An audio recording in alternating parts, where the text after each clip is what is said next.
What's up, YouTube? This is 2 Raw 4 TV. So before I get into this video, I want to give a big shout out to Daryl Sloan for the donation to the channel by way of the Cash App and the PayPal. Much respect to him for showing love twice to 2 Raw for TV, aka 2 Raw for Sports. He said, keep up the good work. I'm trying my best, bro. Trying my best to, put out these videos for you guys, man. So much respect to him for showing love once again. One of the best basketball historians out there. Shout out to Daryl Sloan. So you still have people, man, who keep insisting that Shaq had better competition, greater competition than Wilt Chamberlain. Okay, look, man,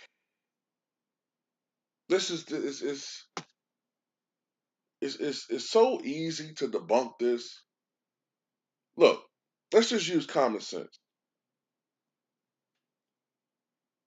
The argument is bigger, better, faster, stronger, whatever, right? Wilt played in the late 50s, 60s, early 70s. Shaq played in the 90s, 2000s, into the 2010s. More teams, right? More teams. There was more playoff rounds when Shaq played. So it would stand to reason that his competition should be more numerous as far as there's more teams.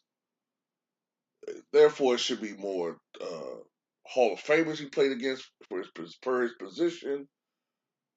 Shouldn't even be really that close, right? You know, when Shaq played, it was what, between 27 and 30 teams, I guess, in the league. When Wilt played, 8 to 17 teams. So should be way in favor of Shaquille O'Neal, right, in the playoffs.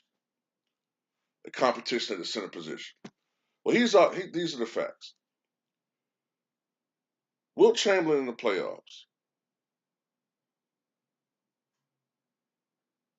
played in 29 postseason series.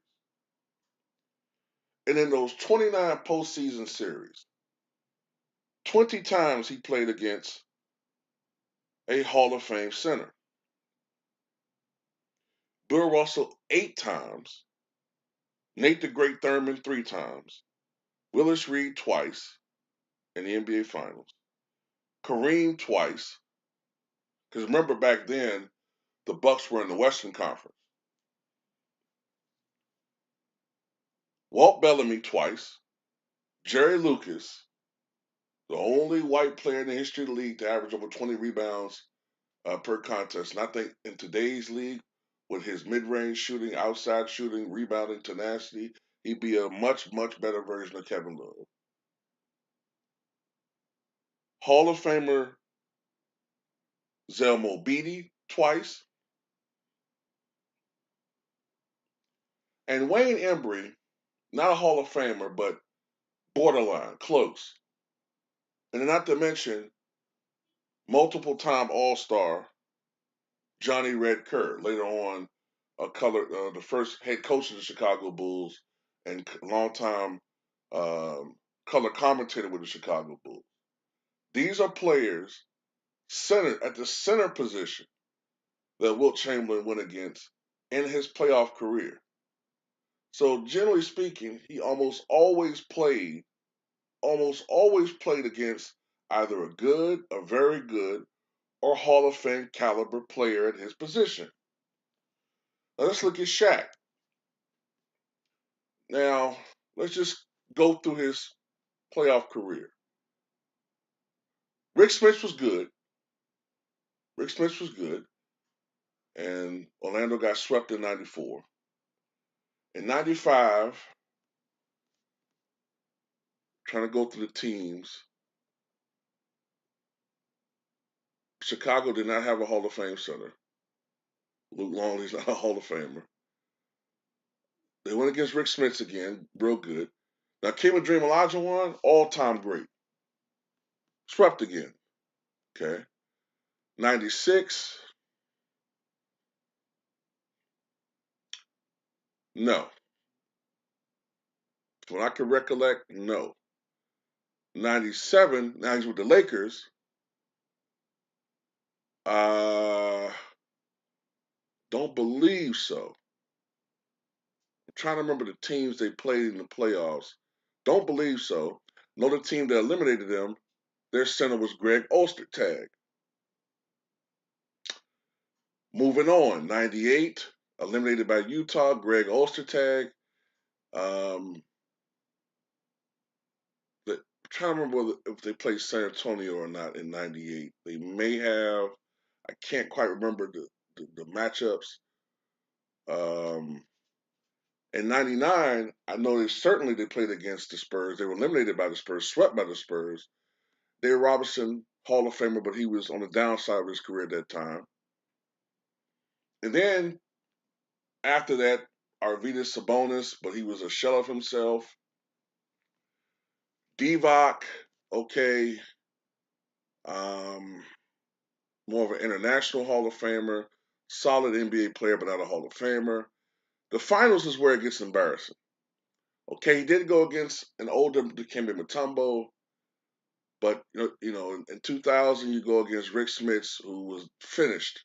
I mean, his feet were, his feet might as well have shrapnel in it by that time. He was done. That was after that finals, he retired. And then afterwards, when he's putting up these huge numbers in the finals, these super dominant numbers, he's going up against guys like Matt Geiger, Todd McCullough, Jason Collins. Yeah, that's the competition he's putting up, big numbers.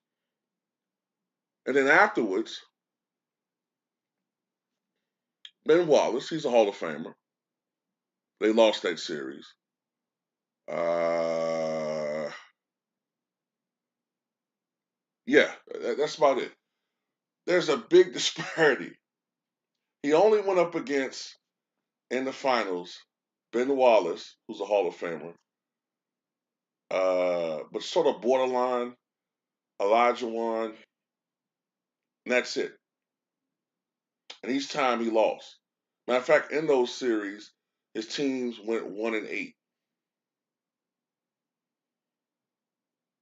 In 2006, when they won a championship, I believe the Mavericks center was, I think it might have been, um, what's his face?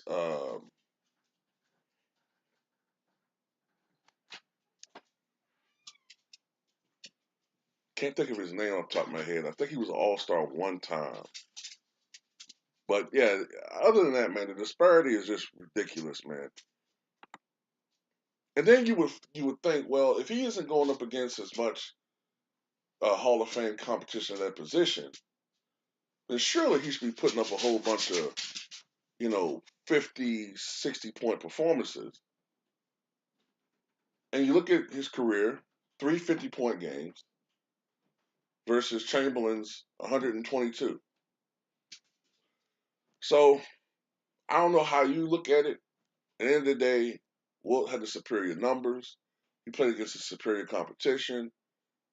And Wilt also showed that he could alter his game. Wilt could play power, the power game. He could play finesse. He could be a facilitator.